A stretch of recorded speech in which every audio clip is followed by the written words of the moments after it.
Kevin Minton, Fat Show where it's football all the time. We're here with Patrick Heath with Eforce Football 7-on-7. Patrick, we want to talk to you a little bit about tonight's game. This was an amazing game to kind of watch.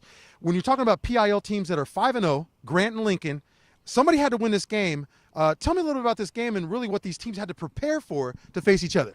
Well, you know, when the schedule came out this summer, everybody in the state circled this game as the game in the PIL that was kind of going to be the deciding factor. Madison's in there as well, but these two teams historically have been the two that have kind of decided the PIL, whether it be Lincoln or Grant taking home the league championship. It's a big game. Tonight, we saw both sides of the ball. Honestly, we saw two teams on both sidelines. In the first half, Lincoln came out, and they were able to kind of control the clock and dominate.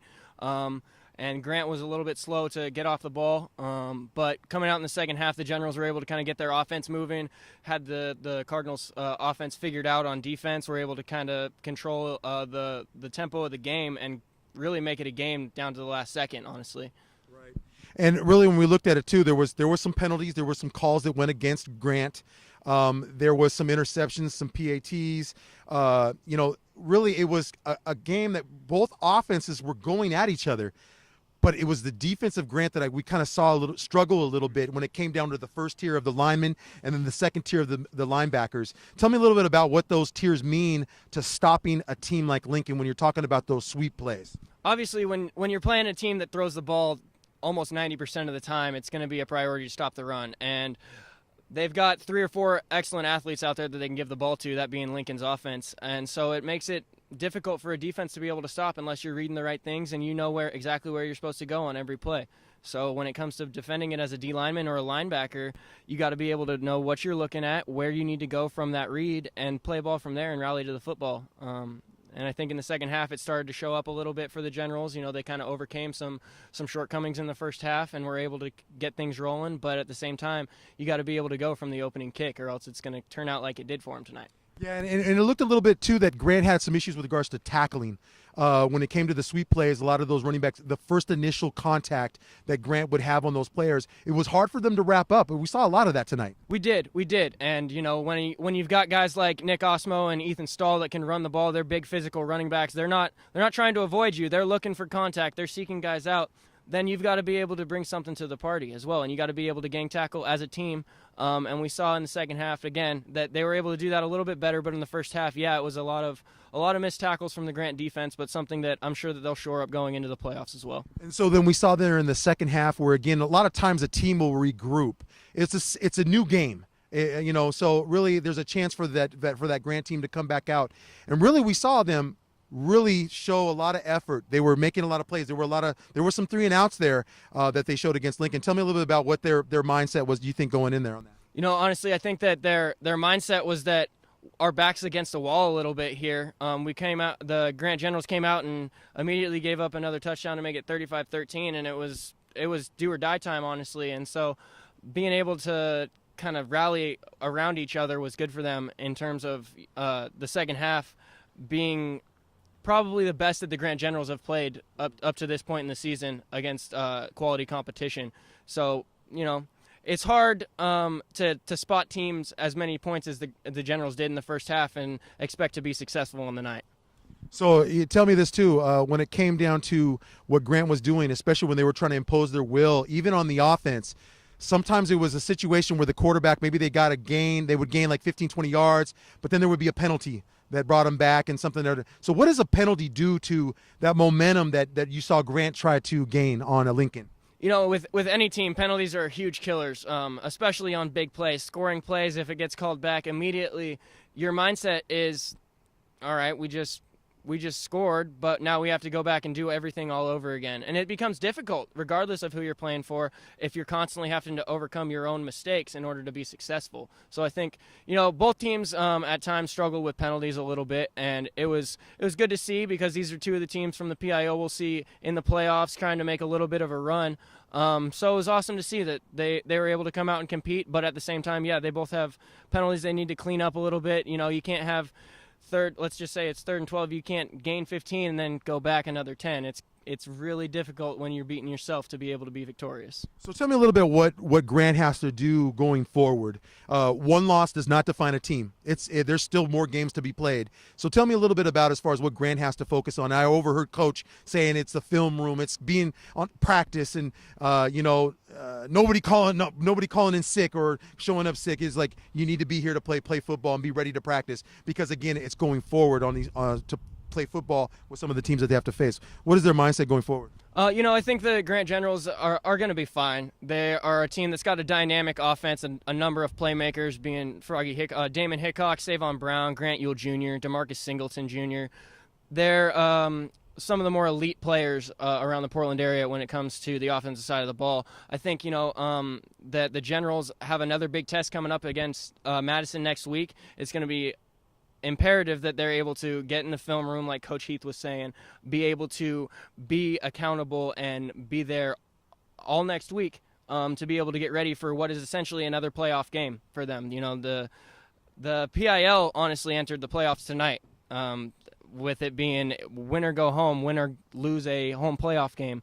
That the stakes definitely got raised tonight, and it was good to be able to see both teams compete, and it'll be awesome to see them going forward to the playoffs. So there's a lot of fight going on between these two teams, right? Exactly. It's a historic rivalry. It's the Portland schools rivalry for the longest time. It's something that all the kids take great pride in, so every time these guys match up, it's something to be held and be watched. It's something impressive.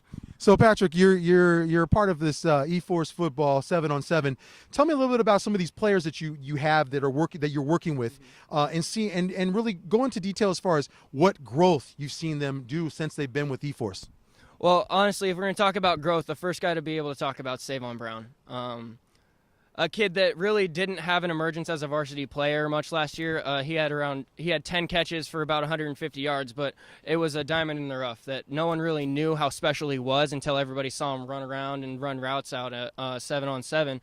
Obviously the coaches within Grant had an idea that he was a quality player. He just hadn't been, really pushed to the point of, I am an elite wide receiver in the state of Oregon. And he truly is. He is a difference maker on both sides of the ball for the Generals.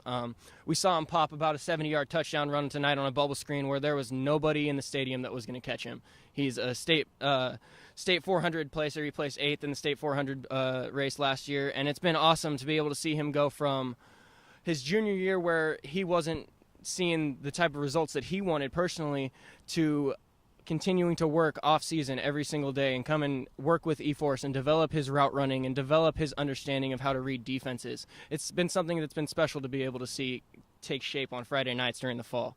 Another guy that we've got that plays for Eforce, also from the Grant Generals, is junior wide receiver Marcus Harris, number 2. We saw him score tonight. He played on both sides of the ball. And for him, honestly, it's been a realization of the talent he's always had. He's always been one of the more athletic kids around the area. He's a younger brother of Chris Lewis, who is a former Grant General that went down to play football at Northern Arizona, all-league, all-state wide receiver type kid. So he's got the pedigree and the DNA to be able to be a player. It's just about him being able to realize his potential and seeing the success every Friday night. And it's been awesome to be able to see the transformation of him as well, going from, I don't know if am I a role player, am I an offensive player, to being dominant on both sides of the ball. Finally, from an Eforce perspective, we've got Grant Ewell Jr., who is honestly the game plan of every other team in the PIL going into the week is how do we stop 21? How do we stop Grant Ewell Jr. from running back from being able to take over the game? And we've seen it on both sides. A few weeks ago against Jefferson, he scored on offense. Next play, he scores on defense, game over.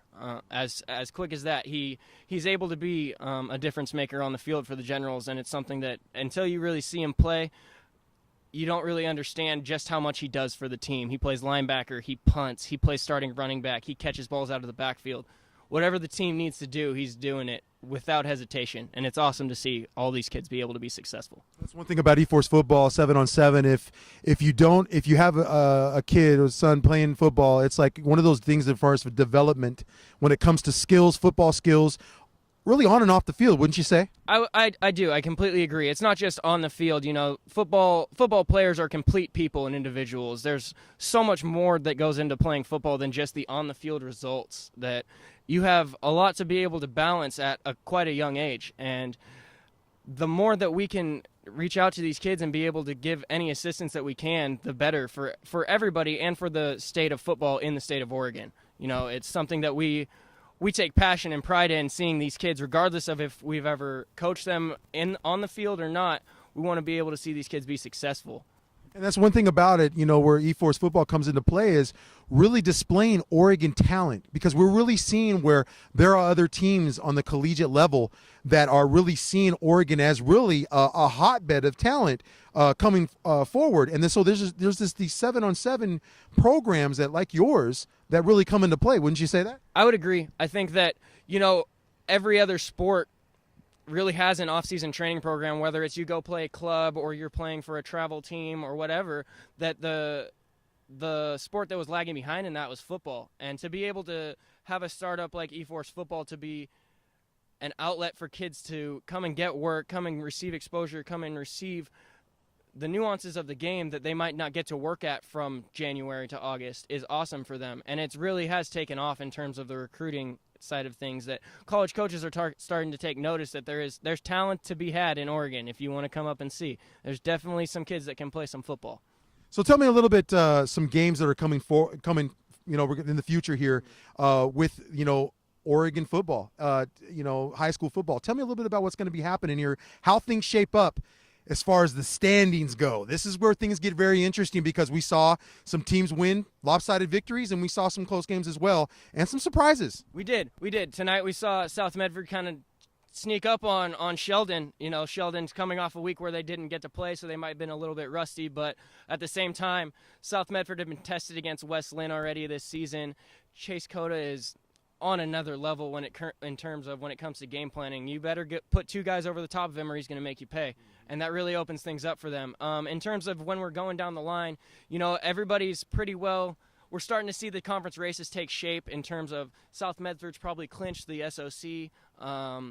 Lincoln clinched tonight the PIL. So the standings really start to take shape in terms of what the playoffs are going to look like, and we start to get a picture of, okay, who are we going to see down the road in the quarterfinals, semifinals, what teams are really going to be able to be there. I think it's going to be one of the more wide open races that we've seen in the last few years in terms of how many teams really have the chance to make a semifinal or final run. And it's going to be amazing to be able to watch the next 5 weeks, 6 weeks of football in the state of Oregon. So I'm going to put you a little bit here on the spot, Patrick. What are your top 5 teams currently going into this next week that you have on the standings? All right, so top 5 right now, I've got Clackamas at number 1 after Sheldon's loss tonight. I think they're the most dynamic team in the state of Oregon. 6'7", Cole Turner.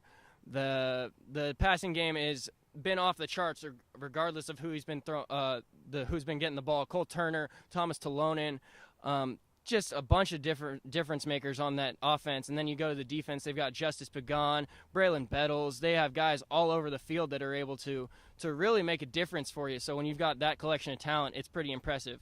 Second, I would have to give to Lake Oswego with their big West Lynn victory last week. It's impressive to watch Coach Corey have those guys back in an elite talent after a few down years.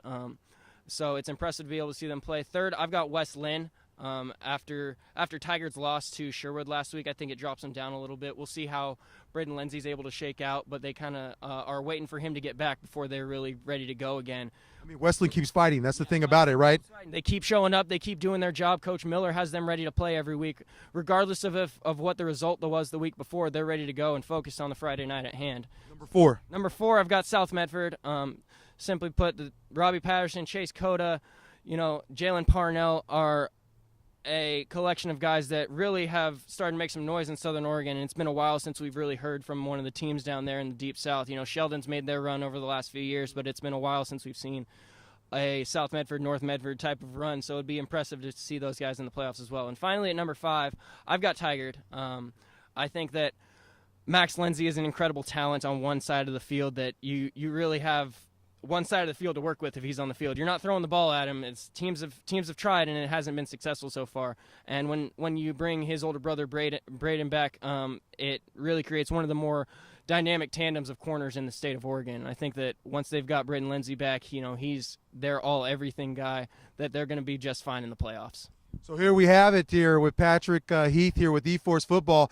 We got a lot of knowledge here tonight in regards to some of the players, and especially in the top 5 of the standings here where we're looking at high school football and where it's headed. Patrick, we really thank you very much for doing what you do with Eforce Football and these kids, because this is something that the FATT Show believes in, is on and off the field and really helping kids develop these skills. And so we really thank you for doing what you're doing with the players. Thank you for being with us. Thank you. Have a good night, guys.